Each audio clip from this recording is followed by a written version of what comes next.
ஹாய்ங்க. இது வந்து என்னோடய யூடியூப் ஜர்னியோட ஃபஸ்ட்டு வ்ளாகு. இது வந்து எப்படின்னா, என்னென்ன வெயிட் லாஸ் பண்ண போகிறோம், அந்த வெயிட் லாஸ் பண்ணுறதுக்கு என்னென்ன ப்ரிப்பேர் பண்ணி, என்ன பிரேக்ஃபாஸ்ட்டு, லன்ச்சு, டின்னர் என்ன சாப்பிட்றேன், அதில் என்னென்ன டிப்ஸ் உங்களுக்கு சொல்கிறேன், அதை பற்றி தான் இதில் பார்க்க போகிறோம். இது வந்து டே 1ன்றனால ஃபஸ்ட்டு நைட்டு காலைல வந்து முன்னாடியே எல்லாமே ப்ரிப்பேர் பண்ணி வச்சுட்டேன். ப்ரிப்பேர் பண்ணதில் வந்து என்னென்ன பண்ணியிருக்கேன்னா, ஃபஸ்ட்டு முடிவு பண்ணேன். பிரேக்ஃபாஸ்ட்டுக்கு வந்து முந்தின நாளே வந்து கூழும் சன்னாவும் சாப்பிட்லாம், காலைல பிரேக்ஃபாஸ்ட் லைட்டாக சேர்த்துக்கலான்னு சொல்லிவிட்டு கூழ் புளிக்க வைக்கிறதுக்காக ராகியும் கம்பும் போட்டு முன்னாடியே புளிக்க வச்சுட்டேன் ஓவர் நைட்டு. அதுக்கப்புறம் சன்னாவையும் ஊற வச்சிட்டேன் ஓவர் நைட்டு. ஊற வச்சுட்டு காலையில் வந்து அது எழுந்தோடனே அதை கூழ் வந்து காய்ச்சினேன். ஃபஸ்ட்டு கூழ் காய்ச்சறதுக்கு வந்து என்ன பண்ணணுன்னா, ஒரு 1 டம்ளர் மாவு எடுத்து கரைச்சி வச்சோன்னா, அதில் ஒரு 4 டம்ளர் இல்லைன்னா 5 டம்ளர் வந்து தண்ணி ஃபஸ்ட்டு ஒரு குண்டா எடுத்து ஊற்றி வச்சுட்டு, அதுக்கப்புறம் அந்த புளிக்க வச்ச மாவை எடுத்து அதிலே கலந்துட்டு, அதுக்கப்புறம் அடுப்பு மேலே வச்சு கரண்டி வச்சு கிளறிட்டே இருக்கணும். சூடாக இல்லைன்னா கட்டி விழுந்துடும், நல்லாவே இருக்காது கூழ் வந்து.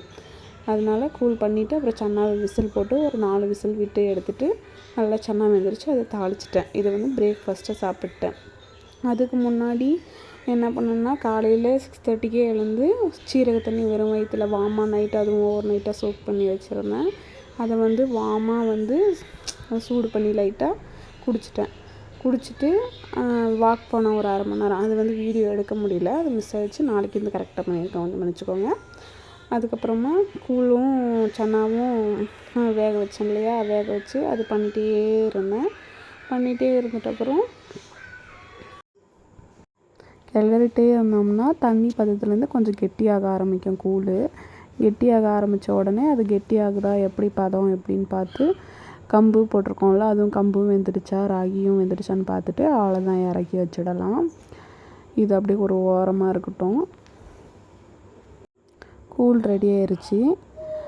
அதுக்கப்புறமா சன்னாவும் வச்சுருந்த 4 விசில் வந்துருச்சு. விசில் வந்தோடனே அதுவும் எடுத்துகிட்டு குக்கர்லேருந்து எடுத்து அது ஒரு பாத்திரத்தில் மாற்றிட்டு அது தாளிப்பு பண்ணலாம் அப்படின்னு சொல்லிட்டு தாளிக்க ரெடி பண்ணிட்டேன். அதுக்கு என்ன பண்ணேன்னா, ஒரே ஒரு வெங்காயம் மட்டும், ஒரு 1/2 வெங்காயம், ஒரு பெரிய வெங்காயம் மாதிரி தான் இருந்துச்சு.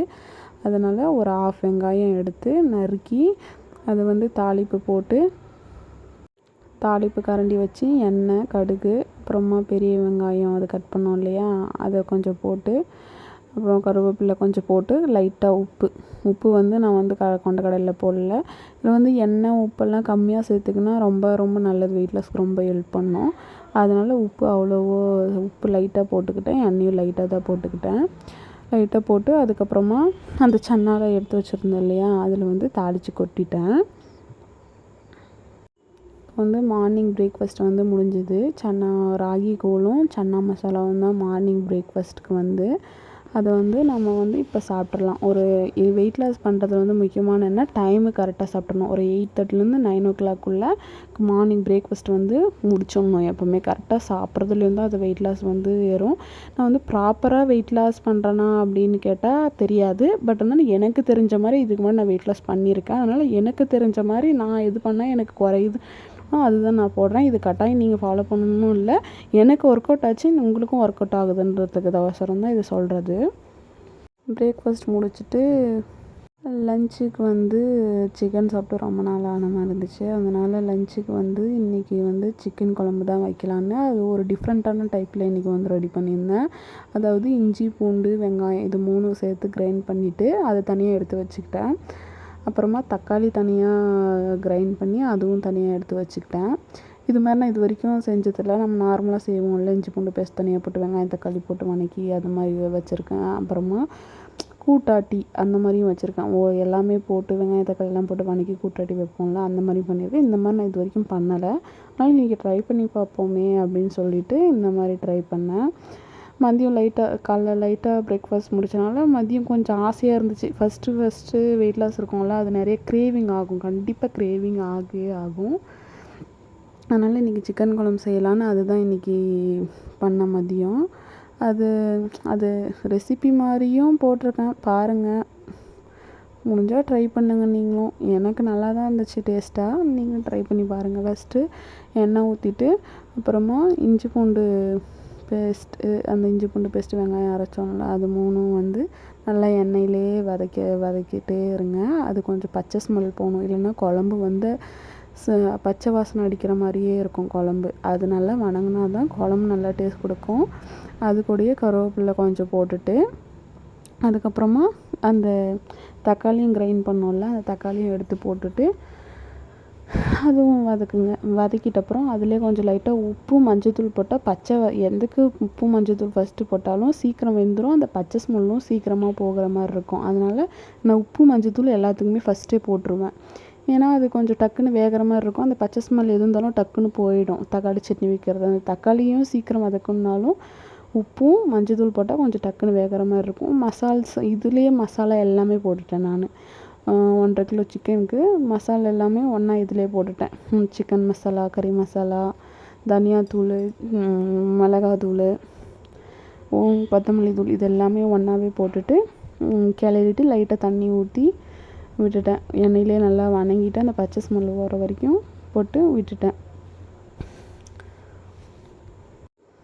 அது நல்லா வணக்கிட்ட அப்புறம் அது ரொம்ப ட்ரை ஆகிற மாதிரி இருந்துச்சு. அதுக்கப்புறமா அதில் கொஞ்சம் தண்ணியை ஊற்றிட்டு அதுக்கப்புறமா சிக்கனை வந்து கழுவி நல்லா வாஷ் பண்ணி அந்த குழம்பு கொதிக்க ஆரம்பித்த குழம்புல வந்து அந்த சிக்கனை நல்லா வாஷ் பண்ணி சிக்கனை எடுத்து போட்டுட்டேன். சிக்கனை எடுத்து போட்டு கொஞ்ச நேரம் அதை அப்படியே அதுவும் கொஞ்சம் நேரம் கொதிக்கட்டும் அப்படின்னு சொல்லிட்டு சிக்கனை போட்டு நல்லா கிளறி விட்டு கொஞ்சம் நேரம் அப்படியே கொதிக்கட்டும்னு விட்டுட்டேன். ஏன்னா சிக்கன் வந்து அவ்வளோ நேரம் வேக தேவையில்ல, சிக்கன் வேகிறதுக்கு வந்து 10 நிமிஷம் இருந்தால் போதுன்றனால ஃபஸ்ட்டே எல்லாமே வதக்கிட்டு மசாலா எல்லாமே அதிலே போட்டுட்டு அதுக்கப்புறமா சிக்கனை போட்டேன். அதனால் 10 நிமிஷம் இருந்தால் போதும், சிக்கன் வேகிறதுக்கு மட்டும் இருந்தால் போதும்னு சொல்லிவிட்டு சிக்கனை நல்லா போட்டு கிளறி விட்டுட்டு அதை கொதிக்கட்டும் அப்படின்னு சொல்லிட்டு விட்டாச்சு. அதுக்கப்புறமா கடைசியாக கொஞ்சம் கொத்தமல்லி தழையும் அதிலே போட்டுட்டு விட்டாச்சு.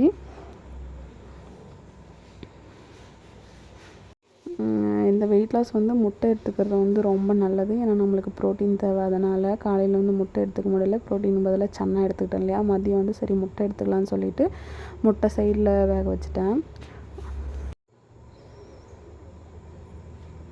அப்புறமா சாப்பாடு ரெடி ஆயிடுச்சு. சாப்பாடு, சிக்கன் குழம்பு, முட்டை இதுதான் வந்து மதியம் லஞ்சுக்கு வச்சு சாப்பிட்டேன். சாப்பிட்டுட்டு அது வந்து ரைஸு ஒரு கப்பு, ஒரு 100 கிராம் ரைஸு, அதுக்கப்புறமா சிக்கனோட குழம்பு, அப்புறமா முட்டை, இது 3 தான் மதியமும் அதே மாதிரி 12 மணி 12:30 மதியம் சாப்பிட்றணும். டைமுக்கு சாப்பிட்றதுல தான் அது வெயிட் லாஸ் ஆகிறதும் இருக்குது. அப்புறமா அந்த 3 வச்சு சாப்பிட்டு அதுக்கப்புறமா ஈவினிங் வந்து எக்ஸசைஸ் பண்ணேன் கொஞ்சம் நேரம். அது வந்து வீடியோ எடுக்க முடியல, காட்ட முடியல. ஈவினிங் வந்து 2:30 3 o'clock வரைக்கும் அது ஒரு அரை மணி நேரம் செஞ்சேன். அதுக்கப்புறமா ஈவினிங் வந்து போய் கொஞ்சம் ஃப்ரூட்ஸ் எல்லாம் வாங்கிட்டு வந்தேன். மாம்பழம், பலாப்பழம் அது வந்து சீசன் முடிய போகுது இல்லையா, அதனால் வாங்கிட்டு வந்து எனக்கு இந்த இந்த சீசனல் ஃப்ரூட்லேயே இந்த சம்மர் ஃப்ரூட்ஸ் தான் எனக்கு ரொம்ப பிடிக்கும். அதாவது வாட்டர் மெலானு, மேங்கோ, அப்புறமா பலாப்பழம், இது 3 தான். மற்றதை கூட எனக்கு அவ்வளோ பிடிக்காது. கிரேப்ஸ் பிடிக்கும், அவ்வளோதான். இது சீசன் முடியுதுன்னு எனக்கு ரொம்ப ஆசையாக இருந்ததுனால போய் வாங்கிட்டு வந்தேங்க. அதுக்கப்புறமா ரம்பூட்டான் வாங்கிட்டு வந்தேன். ரம்பூட்டான் வந்து நாங்கள் எங்கள் ஏரியாவில் வந்து அவ்வளோவா கிடைக்காது. நாங்கள் சாப்பிட்டதும் இல்லை. இது வரைக்குமே நான் பிறந்தது வந்து 24 இயர்ஸ் ஆகுது, நான் சாப்பிட்டதும் இல்லை. சரி அது எப்படி இருக்குன்னு பார்க்கலாம் அப்படின்னு சொல்லிட்டு ரம்பூட்டான் வந்து வாங்கிட்டு வந்தேன்.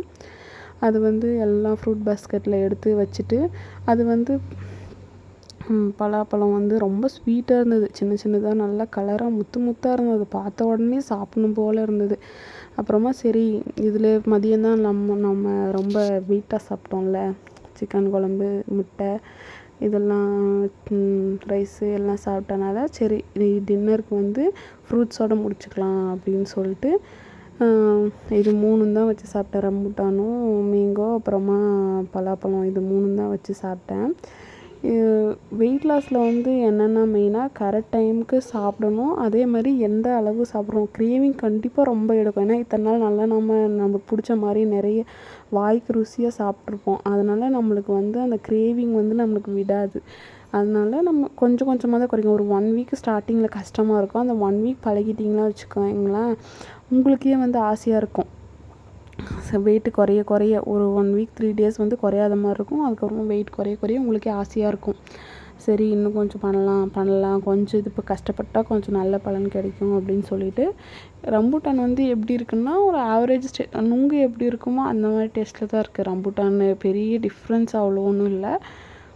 இருந்தாலும் புதுசாக இருக்குது, நம்ம ஏரியாவில் கிடைக்கலன்னு எல்லாம் அதிகமாக தான் இருக்குது ரேட்லாம். 1/4 கிலோவே 50 ரூபா கொடுத்து வாங்கிட்டு வந்தோம். அப்புறம் எல்லாமே சாப்பிட்டு முடிச்சுட்டு 6:30க்குள்ளே டின்னர் முடிச்சிடணும். 6:30க்குள்ளே டின்னர் முடித்தா தான் அந்த வெயிட் லாஸ்க்கு ரொம்ப ஹெல்ப்ஃபுல்லாக இருக்கும். அதுக்கப்புறமா நைட் 8 மணி போல் நல்லா வார்ம் வாட்டர் வச்சு, ரொம்ப சுடு தண்ணி ரொம்ப சூடாக குடிக்கக்கூடாது, வார்ம் வாட்டர் வச்சு குடித்து முடிச்சுட்டா அவ்வளோதான், இந்த டே ஓவர்.